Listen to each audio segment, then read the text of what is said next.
بسم اللہ الرحمن الرحیم نحمدہ و نصلی علی رسولہ الکریم اما بعد۔ چھٹا درس حدیث فضائل ایمان کے بیان میں آج کے اس سبق میں ہم ایمان میں اضافہ کرنے والے اعمال اور نفاق سے بچنے کی تدابیر سنیں گے۔ عربی کا ایک جملہ ہے الایمان یزید و ینقص، الایمان یزید بالاعمال الصالحہ والایمان ینقص بالاعمال السیئہ، کہ ایمان گھٹتا بھی ہے اور بڑھتا بھی ہے۔ ایمان بڑھتا ہے اعمال صالحہ کے ذریعے اور ایمان گھٹتا ہے برے اعمال کے ذریعے۔ ایمان میں کیفیت کے اعتبار سے کمی اور زیادتی ہوتے رہتی ہے۔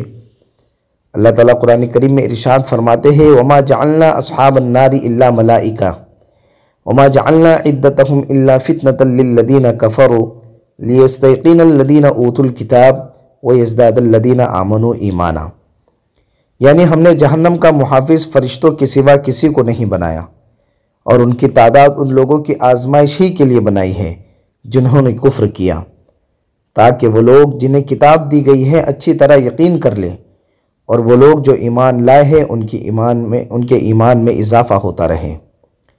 ایمان کی بڑھوتری کے کچھ اسباب ہے جو قرآن و حدیث میں بیان کیے گئے ہیں۔ نمبر 1، اللہ سبحانہ و تعالیٰ کے اسماء و صفات کی معرفت۔ جس قدر اللہ تعالیٰ کے اسماء و صفات کی معرفت میں اضافہ ہوگا، بلا شبہ اسی قدر اس کے ایمان میں اضافہ ہوتا رہے گا۔ نمبر 2، اللہ تعالیٰ کی کائناتی اور شرعی آیات و نشانیوں پر نظر کرنا یعنی غور و فکر کرنا۔ جب بھی انسان اللہ تعالیٰ کی کائناتی نشانیوں کو دیکھتا ہے جو کہ اس کی مخلوق ہے تو اس کا ایمان تازہ ہو جاتا ہے۔ اللہ تعالیٰ خود ارشاد فرماتے ہیں وَفِي الْأَرْضِ آيَاتٌ لِّلْمُوقِنِينَ وَفِي أَنفُسِكُمْ أَفَلَا تُبْصِرُونَ، اور زمین میں یقین کرنے والوں کے لیے کئی نشانیاں ہیں، اور تمہارے نفسوں میں بھی، تو کیا تم دیکھتے نہیں ہو؟ نمبر 3، کثرت طاعات یعنی عبادت کی کثرت، کیونکہ انسان جس قدر کثرت سے طاعت کرے گا اس کے ذریعے ایمان تر و تازہ ہو جائے گا، خواہ و طاعت یعنی عبادت قولی ہو یا فعلی ہو۔ نمبر 4، ایمان میں اضافہ کرنے کے لیے قرآن کریم کی آیات کریمہ کی تلاوت کرنا اور اس میں غور و فکر کرنا۔ وَإِذَا مَا أُنزِلَتْ سُورَةٌ فَمِنْهُمْ مَنْ يَقُولُ أَيُّكُمْ زَادَتْهُ ایمانا، اس طریقے کے الفاظ قرآن کریم میں آئے ہیں کہ اللہ فرماتے ہیں کہ جب بھی کوئی صورت نازل کی جاتی ہے تو ان میں سے کچھ لوگ ایسے ہیں جو کہتے ہیں کہ اس نے تم میں سے کس کو ایمان میں زیادہ کیا، پس جو لوگ ایمان لائے سو ان کو اس نے ایمان میں زیادہ کر دیا، اور وہ بہت خوش ہوتے ہیں، اور رہے وہ لوگ جن کے دلوں میں بیماری ہے تو اس نے ان کو ان کی گندگی کے ساتھ اور گندگی میں زیادہ کر دیا، اور وہ اس حال میں مرے کہ وہ کافر تھے۔ نمبر 5، ایمان میں اضافہ کرنے کے لیے ایمانیات کے تذکرے کرنا اور اللہ تعالیٰ کی بڑائی کو بیان کرنا۔ کتاب و سنہ کی روایت ہے کہ صحابہ کرام رضوان اللہ تعالیٰ علیہم اجمعین اس قسم کی مجالس منعقد کیا کرتے تھے۔ حضرت معاذ بن جبل رضی اللہ تعالیٰ عنہ نے اسود بن ہلال سے کہا ہمارے پاس بیٹھو تاکہ ہم کچھ ساعت کچھ گھڑیاں ایمان تازہ کر لیتے ہیں۔ شعب الایمان میں ہے کہ اس طرح کا قول حضرت عبداللہ ابن مسعود سے بھی منسوب کیا گیا ہے۔ حضرت ابن مسعود رضی اللہ تعالیٰ عنہ نے حضرت علقمہ سے کہا ہمارے ساتھ بیٹھو کہ ایمان میں اضافہ کرے۔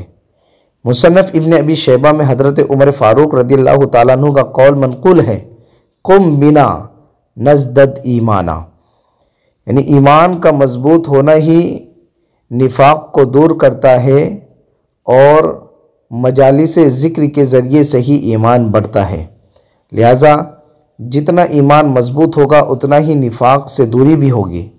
نیز احادیث میں چند اعمال کا بھی ذکر ہے جن سے آدمی نفاق سے بچ سکتا ہے۔ نفاق سے بچانے والے اعمال مثلا 40 دن تک تکبیر اولیٰ کے ساتھ نماز پڑھنا۔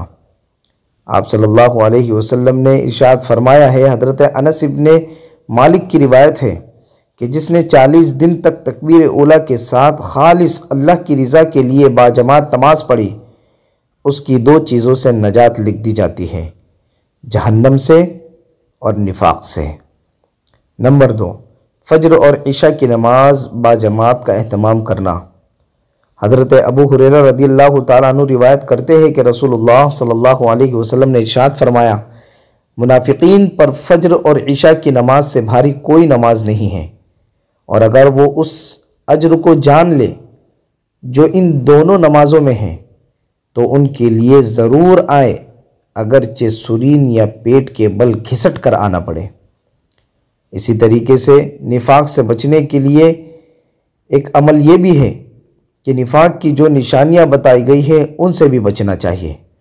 حضرت عبداللہ ابن عمرو رضی اللہ تعالیٰ عنہ نبی کریم صلی اللہ علیہ وسلم سے روایت کرتے ہیں کہ آپ صلی اللہ علیہ وسلم نے فرمایا، جس شخص میں 4 باتیں ہوں گی وہ منافق ہوگا، یا جس شخص میں ان چاروں میں سے کوئی خصلت ہوگی تو اس میں نفاق کی خصلت ہوگی، یہاں تک کہ وہ اسے چھوڑ دے۔